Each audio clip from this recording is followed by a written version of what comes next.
Rolling. Coming to you live from Phoenix, Arizona. I've got a really special guest here. I got a lot of cameramen around me. He brings his own camera crew, which I would expect nothing less. Absolutely. You got Bill Rossell here from Pennsylvania. And hey, I'm glad you're here. Thank you, Tom. Thank you. We've been talking a lot for a couple of years now about a lot of stuff. And let me just do the intro here. You guys know this is the Home Service Expert Podcast. I'm Tommy Mello. And Bill has helped me out in a lot of ways. He's one of those guys. He's involved with a company called One SEO. He's an expert at online marketing, online advertising, SEM and SEO. He understands social media software. But there's a lot more to it than that. There's conversion rates. There's new things that we've talked about, like Nextdoor, that bringing on new stuff. You worked with me on things that Andrew and you talked about, like the GMB and learning about how to get more out of our Google My Business page.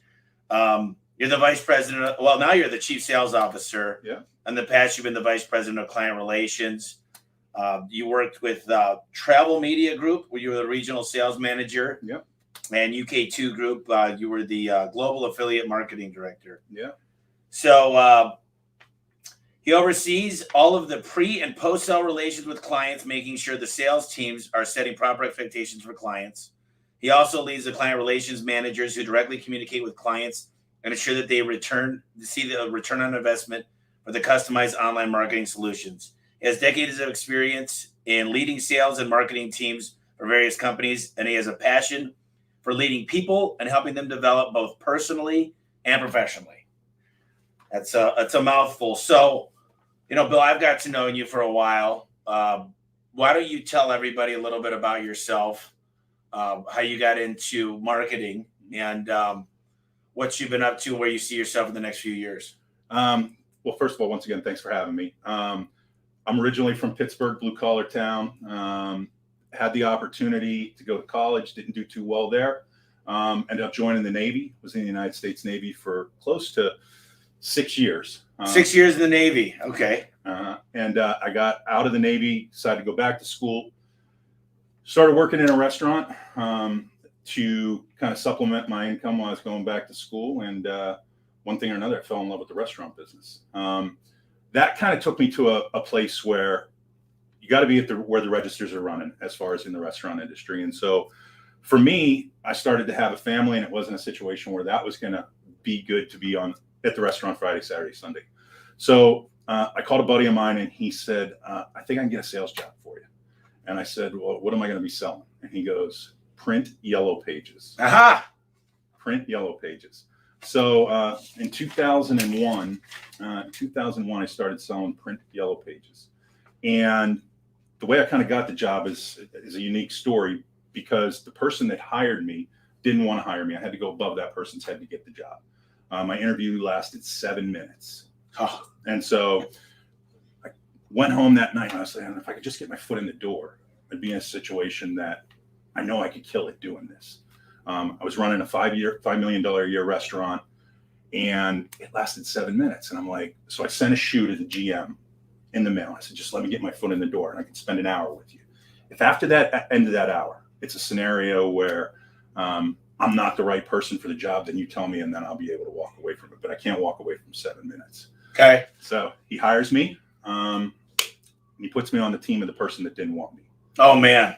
So long story short, I said, my first sales call, I go out with her on it, and it's the worst sales call of my career.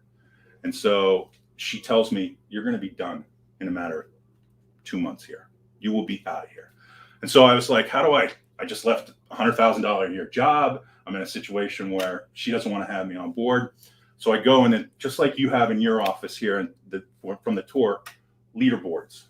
Who did the best in sales? Who had the most cancels? Who had the most, overall numbers? And there was one guy's name that stood at the top. And I was like, I want to go see what that guy's doing.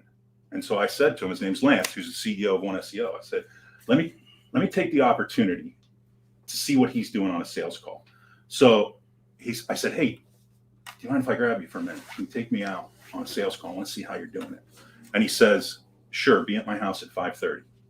And I said, 5:30 p.m., 5:30 a.m. He goes, no, 5:30 a.m. tomorrow. He said, this is the way I want my coffee. Okay. And you be there. So like 11:30 at night after 7 sales calls, it's a situation where my wife called. Well, back in those days, you just got a text. You got a page on your phone. A pager, yeah. You got a page on your phone. Where are you? I said, I'm still on a sales call with the carpet cleaning guy. It's 11:30 at night.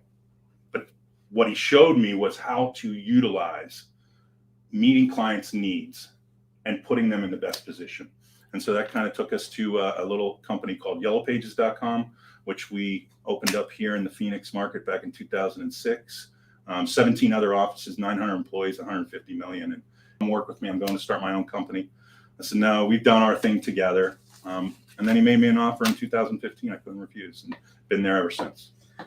I've heard a lot about Lance, and heard a lot of great things about your company, One SEO. And, you guys are doing some really cool things. I think I want to talk a lot about Google, because one of the things, I was on a Facebook group this weekend. Okay. And I get kind of sucked into these things. And you went down a rabbit hole, didn't you? I went down a rabbit hole. And there's one thing that I know is a lot of companies are price driven, the majority of them. And I got a good book on the shelf by Alan Rohr. I got a lot of good books about how to price yourself. And the one thing that I realized is, if you're going to, for example, this is the best example I could give you. If you've got a customer that loves McDonald's, breakfast, lunch, mid-lunch, and dinner. Yeah. And he eats dessert at McDonald's. And then you take him to a steakhouse and say you're paying for the bill. He's going to go, are you freaking kidding me? I'm used to paying $7 a meal. This is $60. This is 9 times what I like paying. This is a ripoff. You guys are ripoff artists. I know how much steak costs. What the heck? But if you're on just Angie, if you're on Home Advisor, if you're just doing Yelp ads, it's survival of the cheapest. Google, on the other hand, in my opinion, it asks for a different client. And the clients are more of your steakhouse. I want it done now. I don't care what it costs. This is an inconvenience. Fix it right. What is your take on that? Because this is like, a lot of people that listen to the podcast like my point of view. A lot of people listen to me because they hate me. It's kind of like David Chappelle. Either you love me or hate me. I like them both. They can both listen. But what are your thoughts when it comes to marketing for the right customer, the right avatar, who you're looking for? I'm not looking for Walmart people.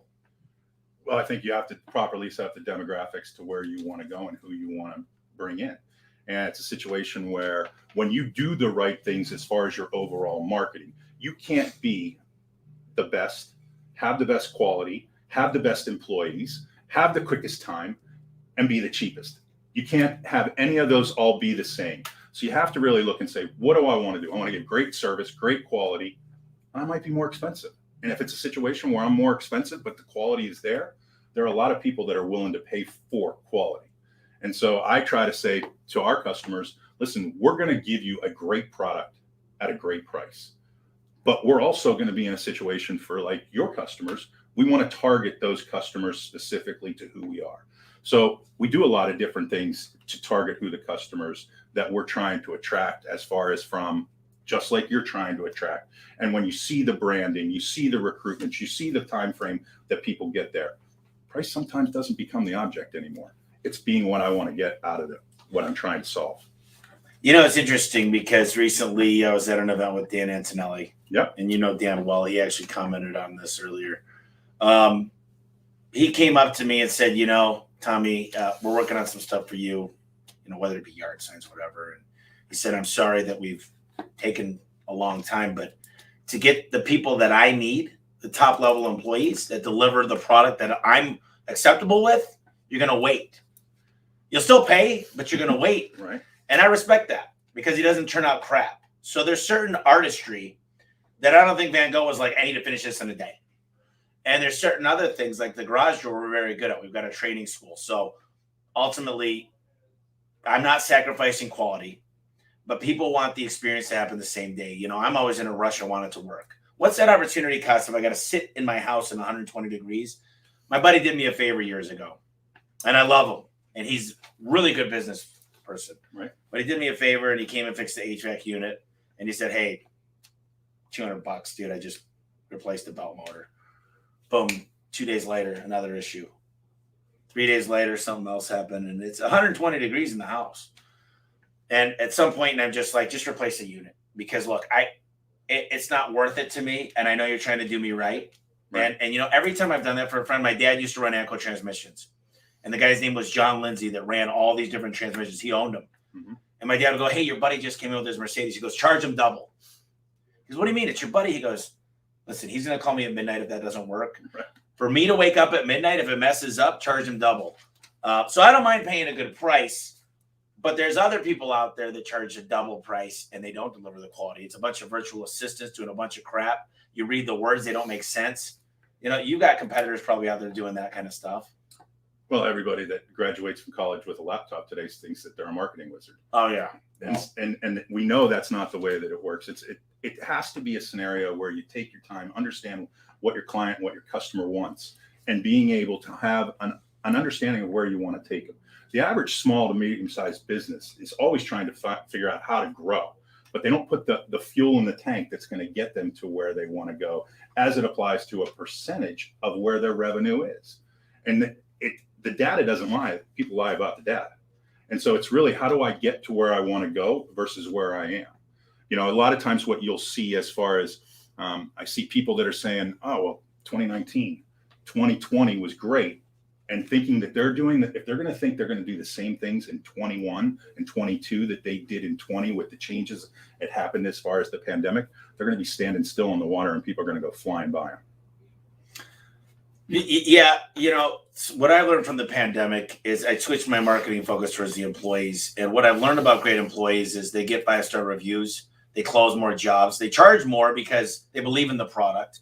They go to church, they go to the gas station, they go to the supermarket, and they get business. They do recruiting.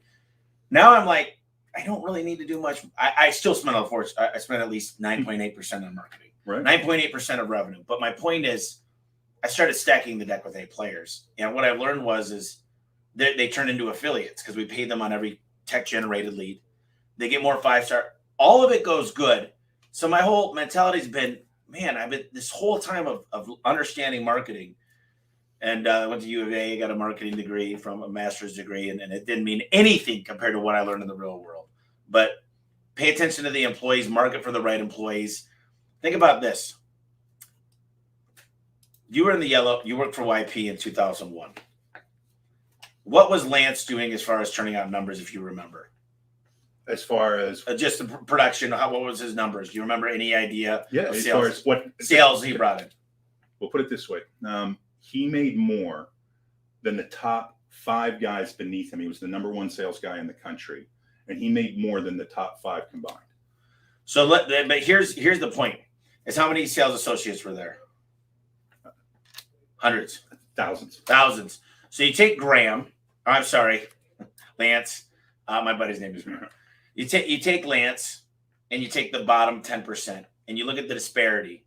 And what I'm saying is, you can take any business. You got a business of 10 technicians. Take the top, take the bottom. Realize the variance there. And what I'm saying is, stack the deck. You think getting more customers is the answer? The deal is book more calls, raise the average ticket, get higher conversion rate, get more 5-star reviews, and turn them into recruiters and turn them into job recruiters like affiliates. And all of a sudden, your job gets way easier. And, I'm not trying to take away anything, because I want to understand what you do at, the SEO company. Because is it just SEO? Are you guys doing media buys? Are you doing PPC? What is everything you guys do, and what's your role? So we're a full service digital agency. Everything soup to nuts, from design, development, PPC, SEO, social media.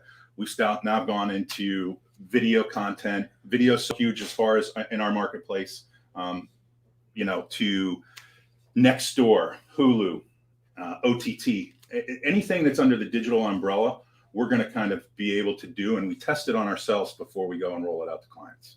So OTT is a form of dynamic ads, right?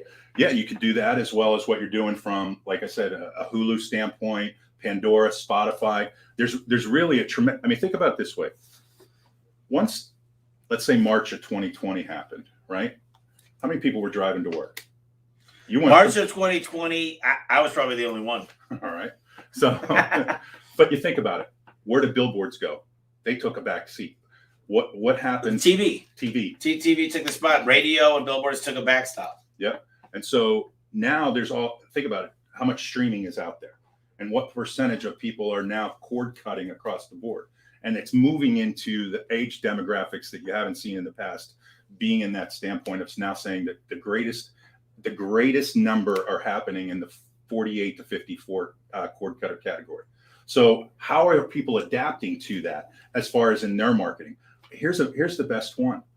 The QR code in 2017 was dead. It's back. It's back. It took a full resurgence. I knew it would be because they got to put it into the camera. They just teach it into the tech. And so now you shouldn't put any type of documentation out there from a traditional print standpoint that doesn't have a QR code, because now you take that QR code and land it specifically to pages on your website that you want to see where the conversions are coming from. And you know what's really cool, if you got something like HubSpot in the background, I talked a lot about this, but there's a book called They Ask You Answer by Marcus Sheridan. I think I told you about it. And he talks about how he created a buyer's guide. And what I love about a buyer's guide is he's done a lot of research that if you spend more than 20 minutes on a buyer's guide, the client, they have over 80% chance of conversion on a new sale versus service. Service is easy. So what that means to me is we build a buyer's guide and we're putting it together and it's scoring the client.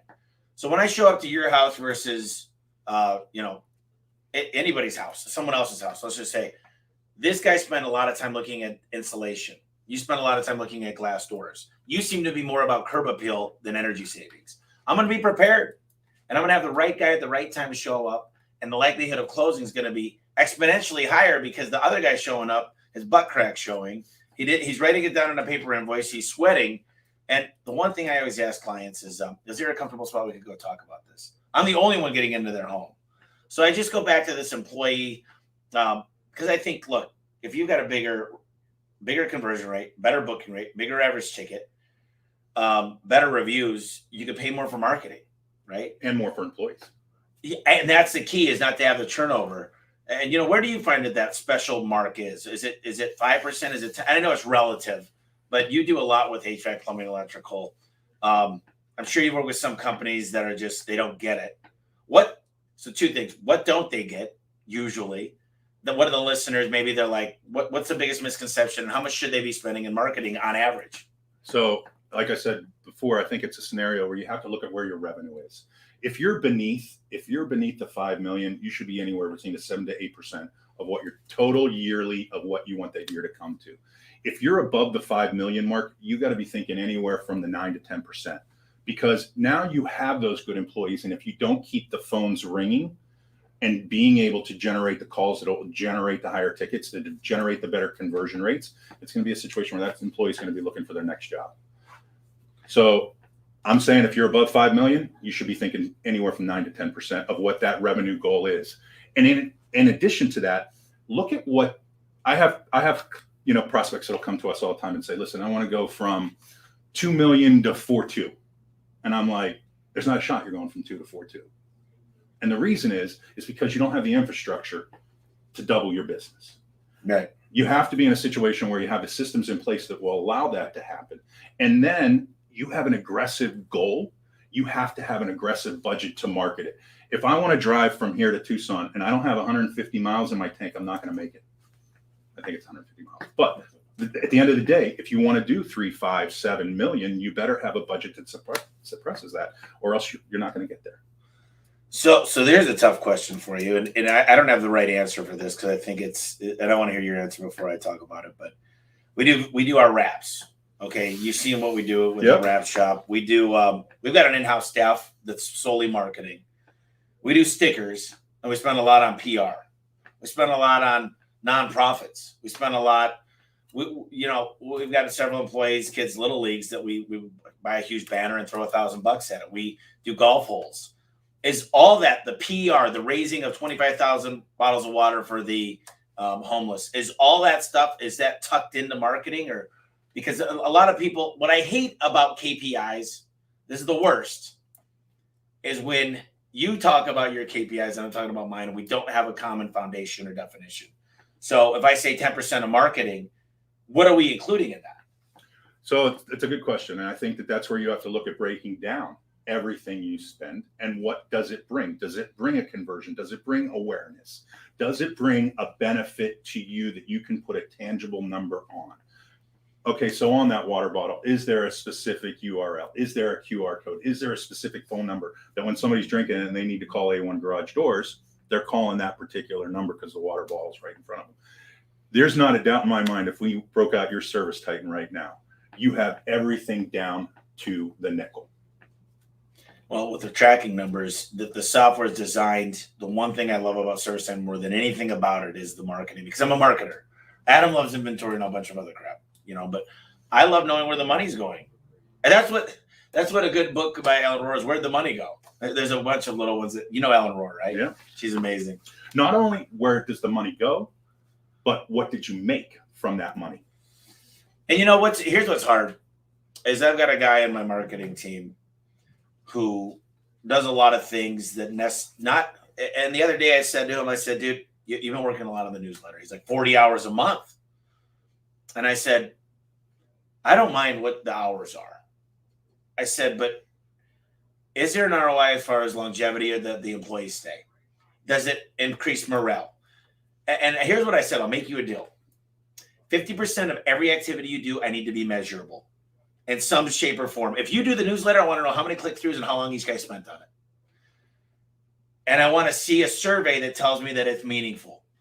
But I can't have that on everything. I don't need to know exactly when we do stuff for the homeless or kids, Toys for Tots. I don't need to know everything because some things just give over time. But I need 50% of all activity to be traced back to something.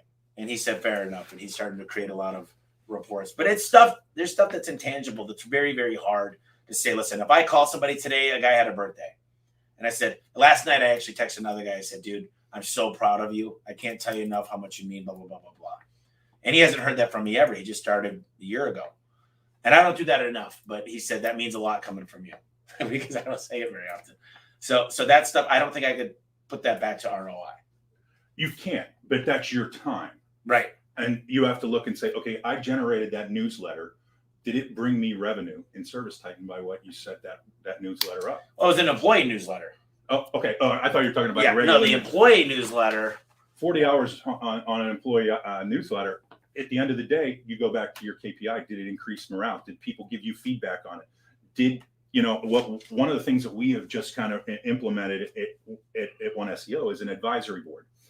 It literally is it's not the first level, it's not the second level, it's really the third level employees meeting directly with the CEO to tell the things that are going on within our company that give it that culture, and that's time, but they're involved in it. They want to be a part of it.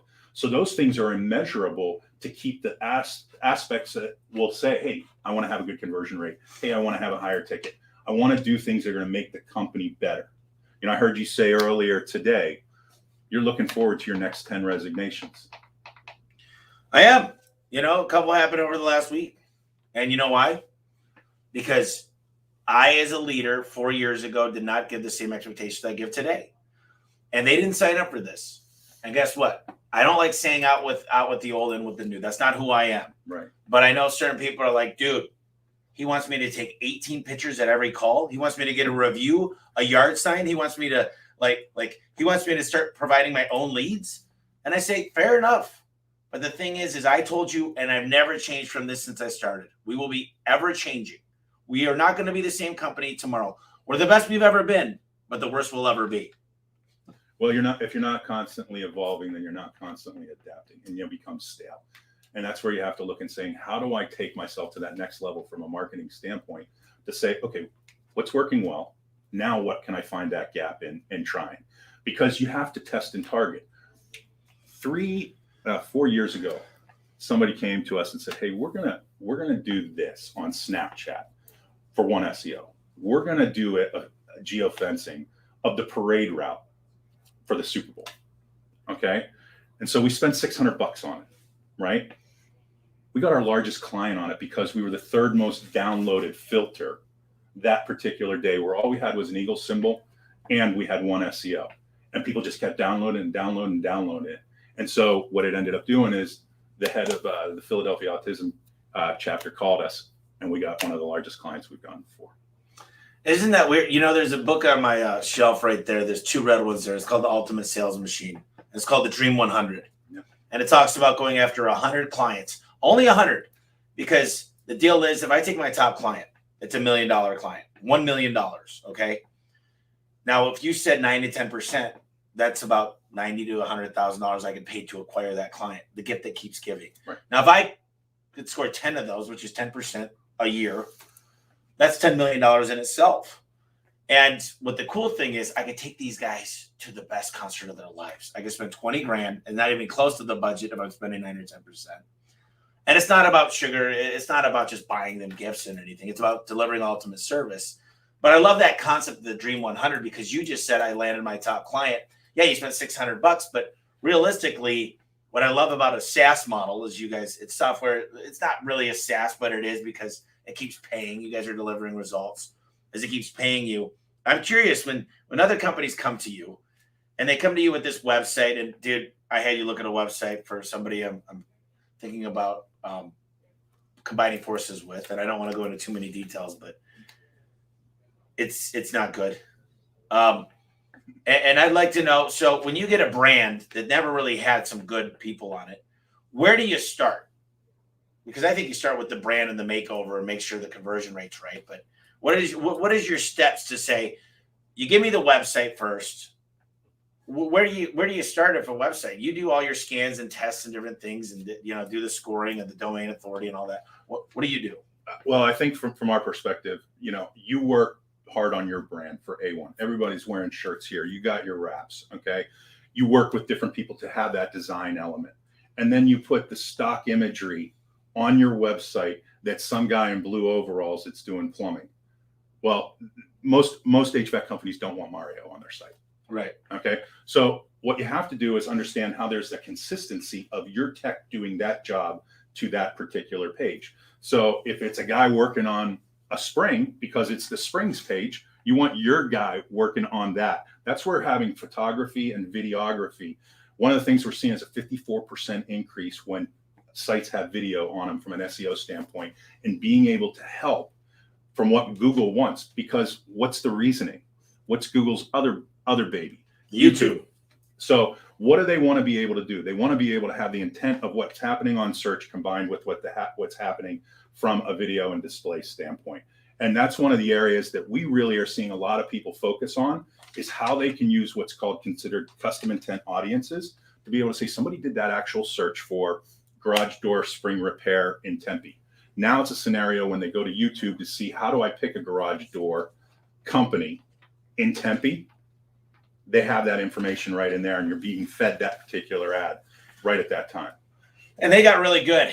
I was talking to somebody the other day about, he's 23. I was talking to him about pay-per-click. Okay. And I said, man, pay-per-click used to be dark yellow at the top.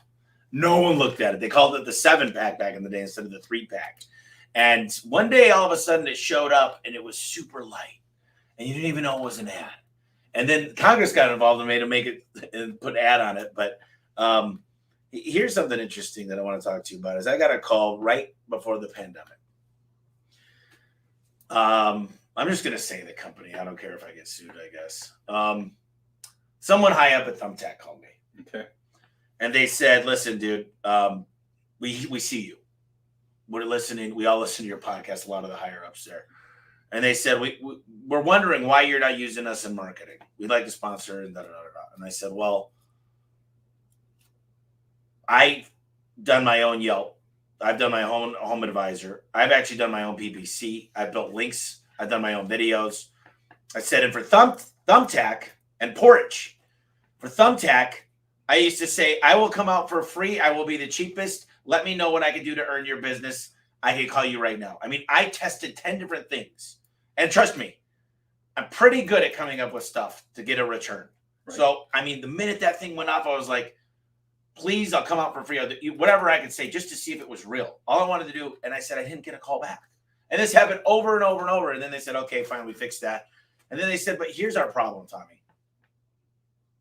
They said, we got into the business for the little man.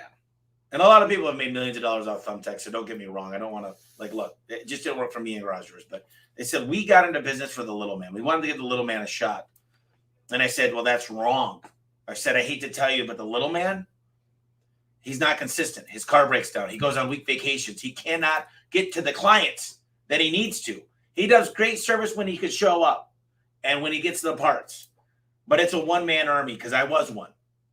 And they said, well, what do we do? And I said, you get a customer like me that'll pay you 20, 30, 80 grand a month. I'll keep it, and I will sign up for a year contract as long as the leads work. And I'll help you get the little guys and pull them into my company. But the problem is they can't be consistent. They can spend 10 grand one week and no money because they got so busy for the whole year if they're like a kitchen remodeler. Right. And so they didn't understand that. They all thought we're going for the little man, and they were going to pay me to come do a speech in front of all their employees, and the pandemic happened. But what is your thought about the guy in a truck? Because we got a good friend of ours, Julian at Nexstar, that said they will not take on anybody if they're still in the truck. What is your thought on the guys in the truck? Well, the first thing is I hope that they put a marketing budget that matches where their goals are wanting to go. And I hope that they give good service and do the right things. They're potentially not our customer. However, there's a lot of content that we do share, just like you share here, that can help them grow. The first thing I would tell the guy, get in the local service ads. LSA ads, baby. LSAs. Okay? Google guarantee. Google guarantee. Look it up. You got to, and don't be worried about it, because I've never had to give back the $2,000. I mean, literally, like, people are worried. They're like, oh my God, I'm going to have to give back so much money. The customer's pissed. It's so hard to get for a client to get that through. Just do it. Get your background check and you'll be fine. The question comes about is, how well do you answer your phone? Because at the end of the day, if somebody is calling you because they found you or what they know about you or what you're doing, if you don't answer your phone, you don't have a shot at that business. And that's a budget-based program that you can say, hey, I'm looking to get this many leads. This is what I can afford. So for that particular client, might not be the right client for one SEO, but he can get content from situations like we have, or Lions Den, or whatever it might be, to be able to say, hey, you want to grow, you're going to have a budget to help you grow and answer your phone. So yeah, your podcast is Lions Den. Yeah. And you can learn a lot because these guys talk straight marketing on their podcast. So tune into Lions Den if you guys haven't. So this is a great question. And this is what I love. This is what I live for. This question right here. There's LSA, GMB, Google My Business. So you got local service ads, which is the Google guarantee, the 3 top ones. Then underneath that, we have 2 pay-per-click. Those are, they click, you pay. The next 3, maybe 4, are called Google My Business with the hours and the reviews, and one above it might be a sponsored. Yeah. And then you've got your organic. Yeah. Now, there's a secret sauce to all this called capacity planning. My guys have the ability to run 6 calls. I'd rather them run 3. But capacity planning seems to be the hardest thing in the home service industry. No one's completely figured it out, because over time we could kind of start to get, like, I know my payroll within 3%. Typically, every once in a while it's off by 5%. But the greater it gets, the greater employees I have, the more certainty I have. If you got 2 employees, it's all over the place. Right. So tell me a little bit about, first of all, you said LSA. Let's talk a little bit about LSA, GMB, PPC, organic first to start us out. All right. So number one is what we're seeing across the board is that you get your best return on ad spend from the LSAs. The problem when you're paying, okay. There are 2 things that I would suggest with that. Number one is you got to mark your calls booked or non-booked. Okay. The more interaction you have with the LSA dashboard, the better off you're going to be. And then in addition to that, we recommend that you do search your reviews on those calls that came out directly through it. At the end of the day, it's going to do 2 things. Number one is it's going to give you interaction with the dashboard. And then number 2 is it's going to give you user-generated content that Google has verified, because the email on the review is coming from Google. So at the end of the day, they want to control the sandbox. So if you're not playing in the sandbox the way they want you to play, then it's a situation where you're not going to get it. What it does now is, with that user-generated content, you get the ability now to give review content back. Yeah, respond in the response. And what we don't see enough is they'll say something like, hey, thanks for using A1 garage doors. What have you said? We really appreciate the opportunity to fix your garage door spring in Peoria, Arizona. Yes. It was an awesome garage door repair that we were able to do. Exactly. I don't want to stuff the keywords too much, but you want to make it flow. And a nice quick long sentence that is rich with content, but also appreciative. And think about where that review's, it's being generated is based on the work that your tech did. And one we also don't see a lot of people that are taking the opportunity to have a scenario where they understand that process of being able to be on top of it. It's funny, you said something just a minute ago where you said, hey, I know my payroll within 3%. I bet you know your traffic as far as to your website on a daily basis. I bet you know your conversion rates. That's crazy. It's crazy because, Amazon has less than a 5% conversion rate. Think about it. I go to Amazon, I'm like 100%, dude. I search what I want. There was a box that came in cart. Yes, the box, it was a shower head. But yeah, what do you see? What's a really, really, what I love the most is I love talking to guys that do e-commerce because they are obsessed with conversion rates. They change images, they move stuff around, they got a heat map. They do so much more than we do in the home service space. And when you study what those guys study and you learn from those guys and you A/B test pages, all of a sudden you realize, I don't need to spend a lot more money. Like what I'll do is I'll find a manufacturer that went out of business and do a really nice write-up with the exact stuff on everything.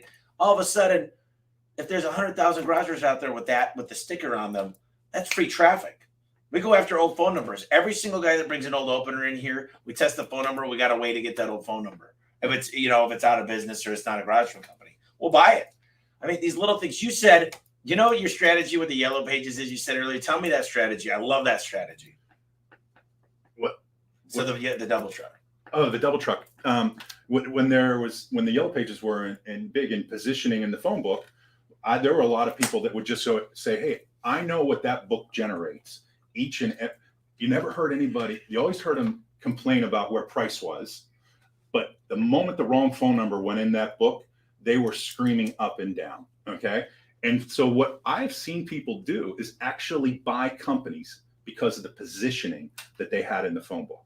So let me describe that real quick, because once you bought the double truck or the triple truck, there was nobody that could buy it in front of you. So if you were first, that was like securing your spot on Google forever, for 20, 30 years. So what they were doing is buying the position. So interestingly enough, in 2007, I started with Valpak.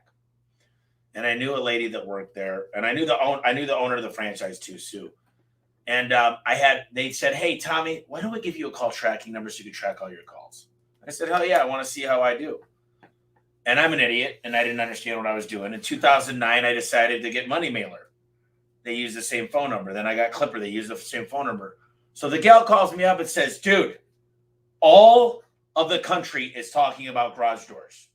I said, what do you mean? She said, do you realize how many calls you're getting off your Valpak app?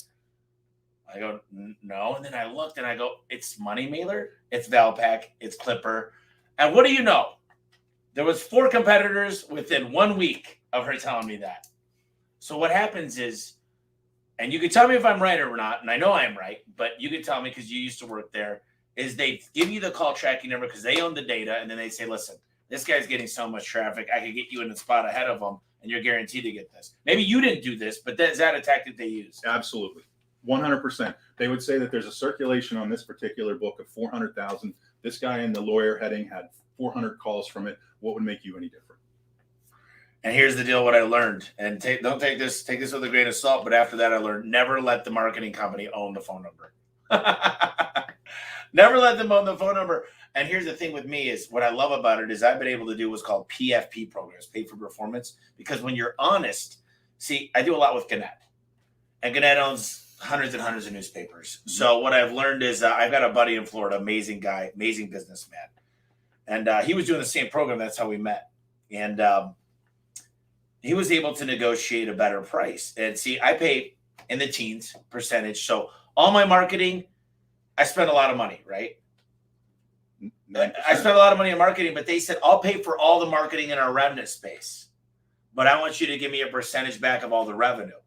But if my conversion rate isn't good, if my booking rate's not good, if they're not getting enough money, guess what they do? They put me in a small page on page 28. Right. But if it's killing it, I'm in the front page. And the thing is, they've got HVAC guys. They've got roofing guys. They've got Anderson's Renewal. They don't have a garage guy. You can only put so many Anderson Renewal windows.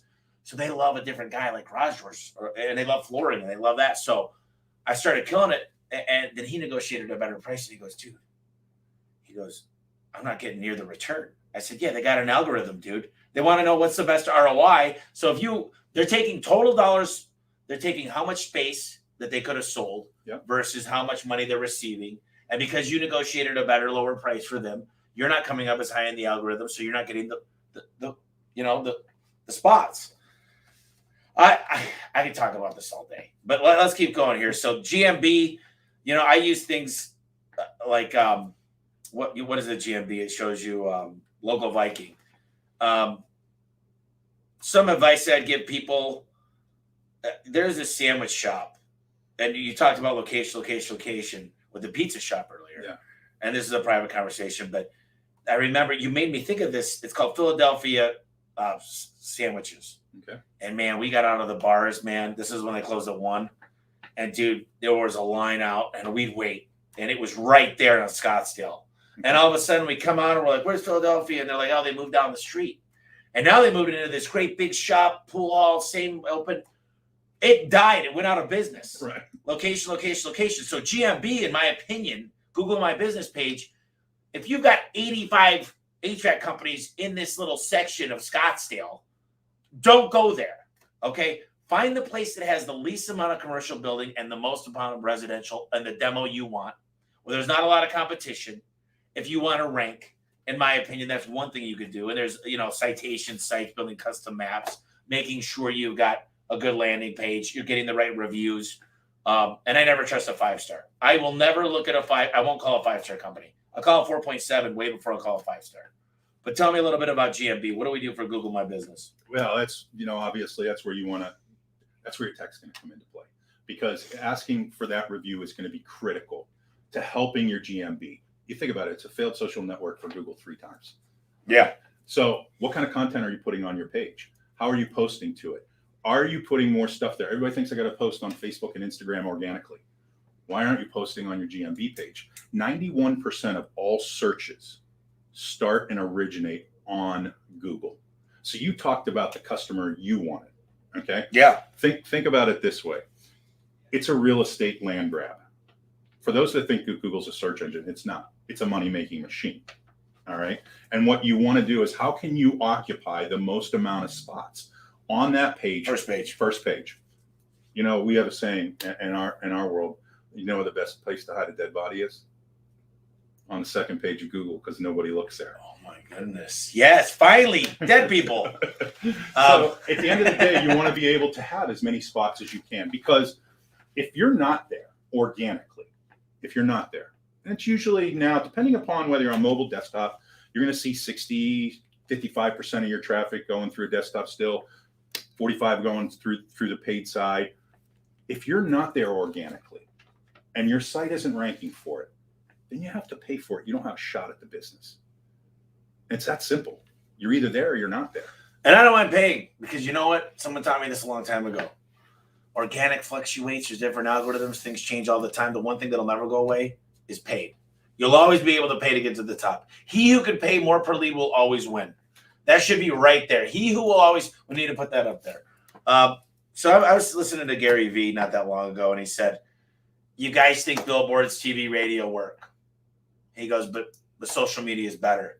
And I'm like, all right, Gary, there's a bunch of millionaires that do this stuff. And he goes, well, here's why. He goes, it might take me 110 tries on Facebook to A/B test. But then they go straight to the landing page and they call. You guys are all paying the toll booth, which is Google. What do they do when they see a billboard without a phone number? They Google you, then they click on your paid ad. So the toll booth always gets paid unless you figure out a way to go from social to the phone call. What are your thoughts on that?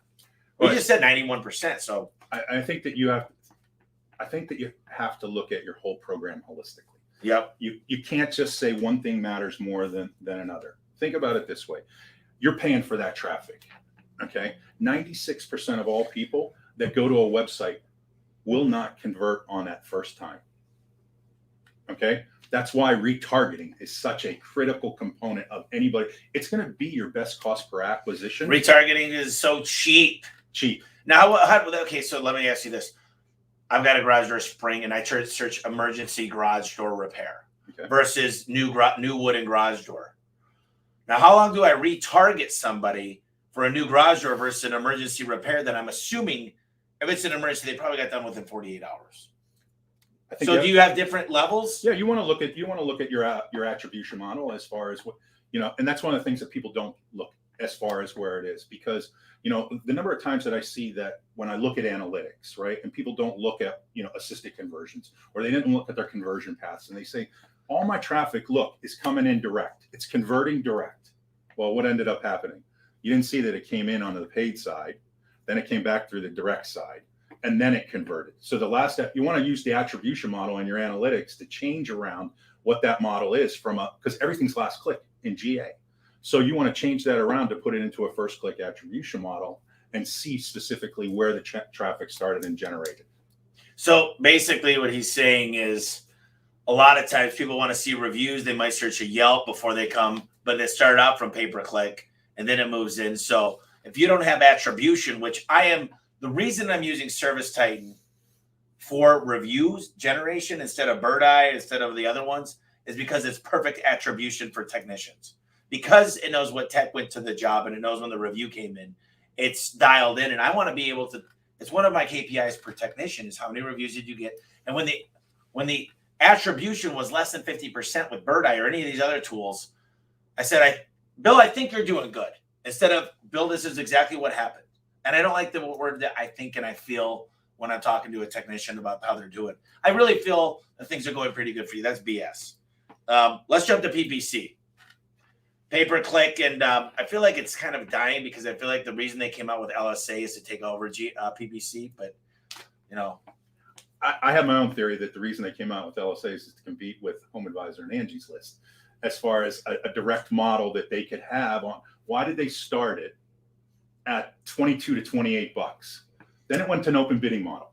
Then it went to let Google determine what you want to pay for that particular lead. Well, here's why. In my true opinion, is they have no control of receiving the data for pay-per-click. Now they own the phone number. They know if you answered. They know if you were nice. They know if you booked it. They control the reviews. They heard what you said. They own the data. Yes. They didn't own the data with PPC. They didn't have a tenth of the data they have with the LSA ads. And this might be talking over your guys' heads, but this gives me like chills because I love this stuff. So sorry if you're not enjoying this. You should be, because Bill's the man. And if you learn a tenth of this stuff, you'll be able to dominate your market.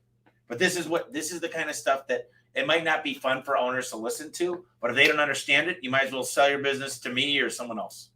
If you're in a garage door business, let's do business together. Well, I think at the end of the day with PPC, it's a situation where you want to make sure that you're looking at where your conversion rate is. What's your cost per acquisition? How are you? Tracking is everything. And the number of times that people, like I'll say to clients, okay, can you send me your Google Analytics prior to coming in? And the response is, I don't know that. And I always say, would you not look at your QuickBooks on a weekly basis?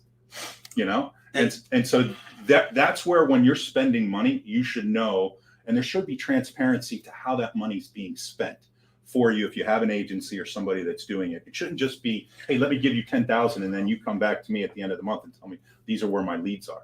And then I'll see them branded, non-branded, what came in, what didn't come in. So it's really about looking at the model as an overall whole as far as what's working and what's not working. That's an interesting topic you talk about is branded versus non-branded. And I talk about this a lot. As Ken Goodrich was in here and he talked a lot to me about Roy Williams' strategy, the Wizard of Ads. And he said, my goal is to get in front of 50% of the population 4 times a month. 50% 4 times a month in one which way or other. And what he said was he went from a single-digit click-through rate to 60 some odd percent. And I don't think that I used to be so against TV, radio, billboards. I'm like, you can't track it. It's stupid. Yeah, it's hard to get direct response out of that stuff until I realized my Google shot up like crazy. People searched A1 Garage Door Service instead of Garage Door Repair Phoenix. Talk to me a little bit about that. So let's just go back for one second, because I think a key component is I get a lot of people that will say to me, hey, why improve on my organic? Should I then take my paid down?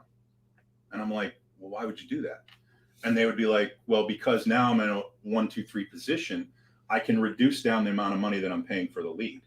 So we actually ran some tests on it. And we did a study with Google to showcase that when you had a paid ad sitting on top of a high ranking keyword that you were going after, the ad went in, or excuse me, the user went into the organic section at 55 times greater when the ad wasn't there. So it was like having a billboard on top of your house, bringing in multiple traffic.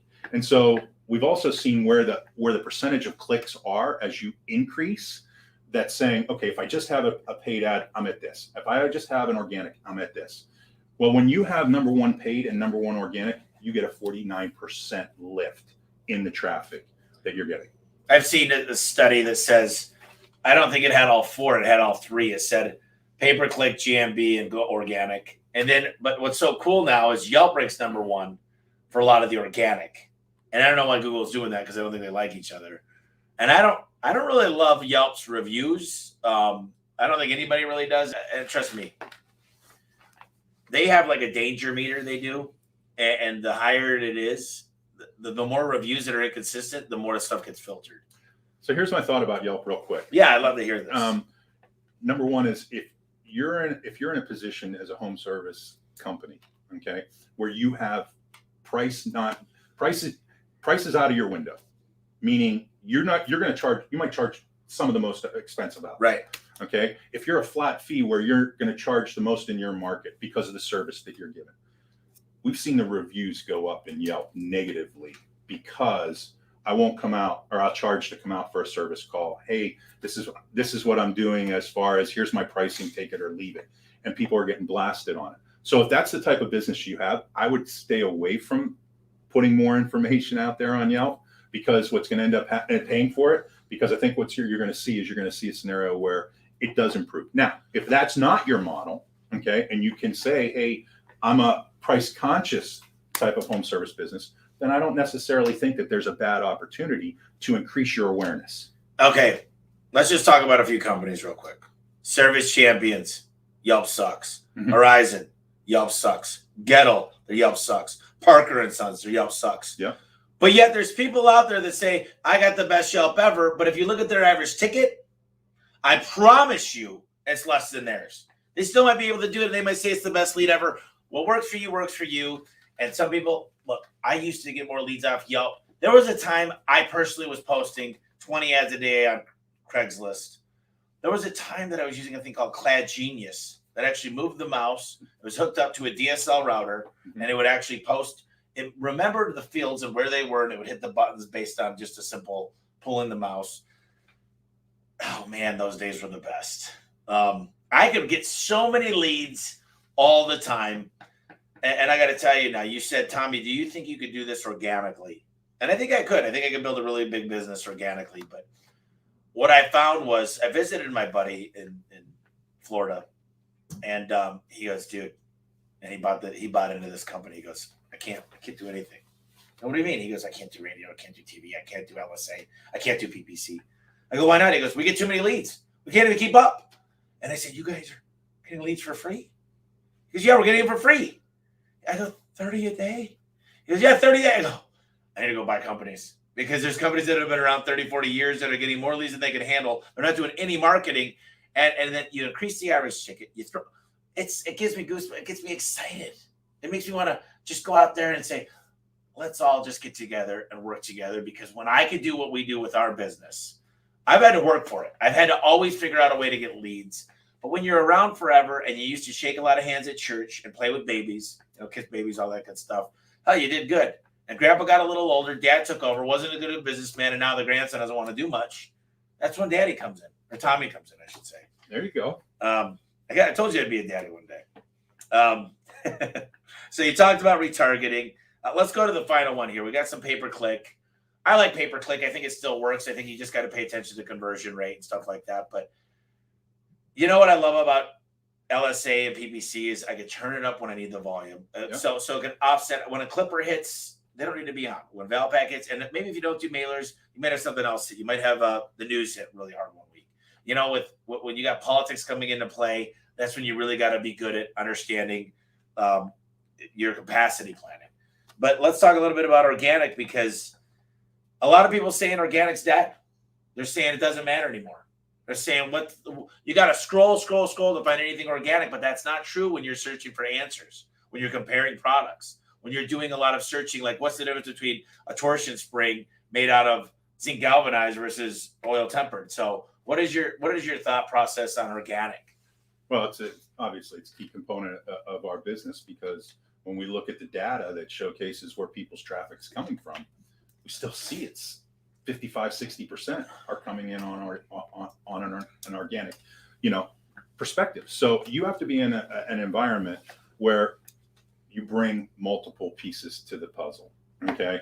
And you want to be able to say, what's your content strategy? Are you dynamically changing pages? Do you have the right showing of you being the authority online? Now, here's the thing. When you look at where your organic is, how it supports your paid. Okay. So when I land on a page, it has a great organic piece of traffic going to it from a emergency repair. And what happens is I'm driving paid traffic to it. What'll happen is it'll increase my quality score. When I increase my quality score, what ends up happening is I decrease my price that I'm actually paying for. So that's where those strategies of having it work congruently can really help one another. Quality score. Let's just talk real quick. A quality score is something that Google looks like. And if you're root beer, clicking on Coca-Cola, bidding that term up, your quality score is not going to be near as high as Coca-Cola for Coca-Cola. Time on page, click-through rate. So I used to put my phone number in the top, and then they penalized me for the phone number because the phone number got a lot of calls, but it actually penalized me the quality score. So Google figured out, Google's not, I was sitting there like, I figured out how to beat Google. Right. It's just stupid because they only hire people with master's degrees, which is nothing. Who cares? But they've already figured out a way to maximize the dollar bills. The thing is, be friends with Google. Don't get mad at them. Yelp, you can be mad at. They're not going to destroy you. Google, I've seen them destroy businesses. If you guys want, here's what I'm going to do. I'm going to take all of his knowledge, and I'm going to put it into homeserviceexpert.com/Bill R. homeserviceexpert.com/Bill R. You go there, you're going to find all kinds of resources, a recap of this, and I'm going to have him give a lot of tutorials on how this stuff is done and what works the best. And maybe he'll even do something for you guys, like a free site evaluation. I don't know. Absolutely. Not a problem. You'll do that? Yeah. So Bill knows. I talk to a lot of businesses, and they tend to just use VAs. They sub out everything, and they say, we're just going to do this consistently. And they got an IP address coming from Afghani or somewhere. And it's like everybody I know. Listen, there's so many agencies out there that just say, they sub it all out. Someone came up to them and said, hey, we do SEO. We'll give you 40% of what you sell. So if you're selling a $2,000 package, they're getting $800, and then the person's taking $1,200 and then cutting that in half, and then they're taking $600 and applying it. I just think that's bugs the crap out of me. Talk to me a little bit about how you guys' pricing model is, and I don't need to know the prices, but just how it's not that, because I know it's not that. Well, first of all, we don't outsource any of it. We have 125 employees across from both Salt Lake City to our office in Philadelphia, and so content and development are probably the two largest departments that we have within the building. Because at the end of the day, we want to be in a situation where we're always putting out good quality content for those particular pages from an SEO standpoint. You have to have original content that supports what your brand is all about and what makes you unique to the marketplace. So for us, the way we kind of look at it is we're trying to structure it as far as the disciplines that you have. Most people think, oh my gosh, I can go to a company and they're going to give me 800 keywords. Okay. They're going to give me 800 keywords. Well, what they're doing is they're only tracking 800 keywords, because the average page is only going to rank for 4 to 5 keywords for that particular page. And then Google's going to bring back variations of that keyword as far as when you did the right strategy. So if you have the right strategy in place for garage door repair across the country, guess what? You're going to be relevant for that particular term no matter where you go. So for our pricing structure, it's based upon looking at the number of keywords we're trying to come back for you across the board and the amount of content that we're producing for you as far as what's happening on a monthly basis. You know what? This is funny. 2009, my mom called me up and she said, Tommy, I'm talking to this company. They got me ranking for a search term that Sterling Heights real estate agent, whatever. And I go, Mom, I can make you rank for that in a week. And I'm not even good at SEO. She said, what do you mean? I said, that's a long ass tailed keyword. Correct. And the other thing that they promise is we'll get you to number one they don't get you to number one. They get you on the first page, and that's when they start charging you. I can make anybody rank on the bottom of the first page for search terms. There's cheap ways to do that. Look, I can do a press release. I can do all kinds of things to bump it. And then all of a sudden, those are the gimmicks. $200. I see that all over. $200 SEO. Like the people that fall for that, like, dude, if you're paying for that right now, just send the money to me. Make a donation because that's where it should be going. What are some gold nuggets that you can share about helping employees in their personal and professional development in their lives? Well, number one is have good, consistent communication as far as with the people that you're working with, both up and down. Learn how to manage up when you have a situation that's going. Also, look to have, it's funny. A good friend of mine, Keith Mercurio, said, one of the things that misses in most organizations is the one-on-one and how valuable the one-on-one is. 100%. Okay, and he always says a bad one-on-one is better than no one-on-one. Because you're able to have that communication. So what I would say to the audience is, listen, if you're not having one-on-ones with your direct reports and having randoms throughout the company to see what's going on, you're probably setting yourself behind. And here's a little piece of advice. Do you know how many apostles Jesus had? Bill? How many apostles? All of us. No. Well, do you know how many? The 12.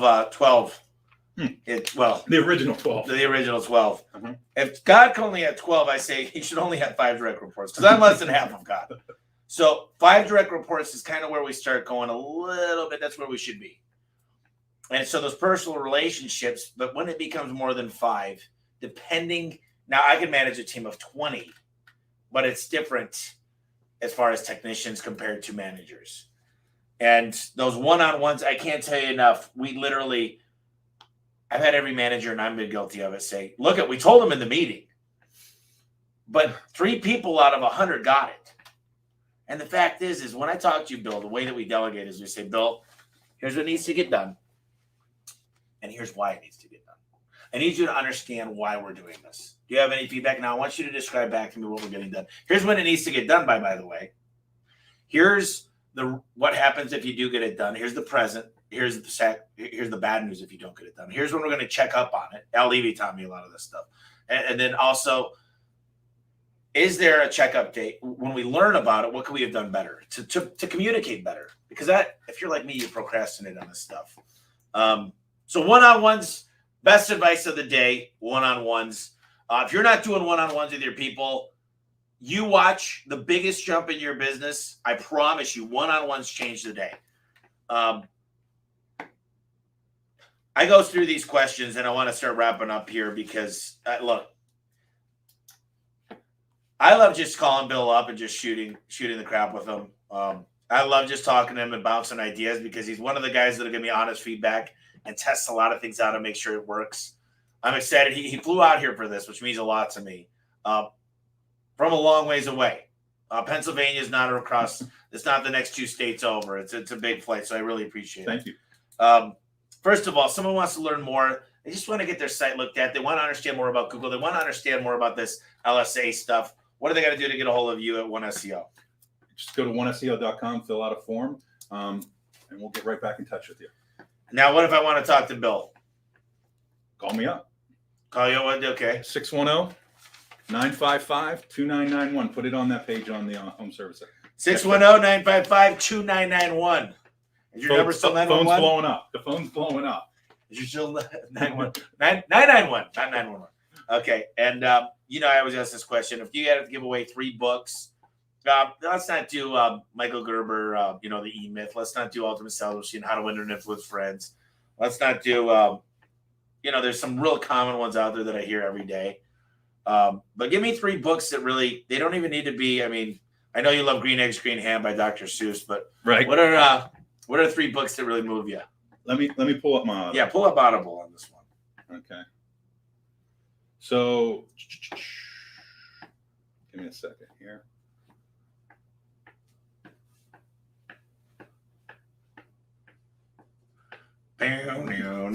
Sorry. This is Wi-Fi here. Hey, so what we get? Fanatical Prospecting by Jeb Blount. Jeb Blount. Yep. Okay. That's one. All right. Give me another library. Leaders Eat Last. Yep. And this one is one you have to read. Growth IQ by Tiffany Bova, excuse me. Growth IQ. All right, you got to read that. So we've got financial prospecting, Leaders Eat Last, and Growth IQ. So read those books. And the last thing we do, Bill, is I'm going to give you, we had a lot of things, and we were kind of analytical because I like to be, because right. I rarely get to do this stuff on podcasts where we actually go through and talk about Google. You said 91% of all searches. If you guys are not focused on Google, what in the hell are you doing? Google is God when it comes to home service. Please change your mindset. Okay, I said it. Now, I'm going to just let you run with it. And maybe we didn't talk about something. Maybe you've got some news to make people move and get off their butts. Maybe you just have a way to get started today. Maybe it's just some words of wisdom for life. Maybe it's about taking care of your kids. Whatever it is, I'll give you a few minutes to kind of give some final thoughts to the audience here. Well, I think, first of all, thanks again for having us out.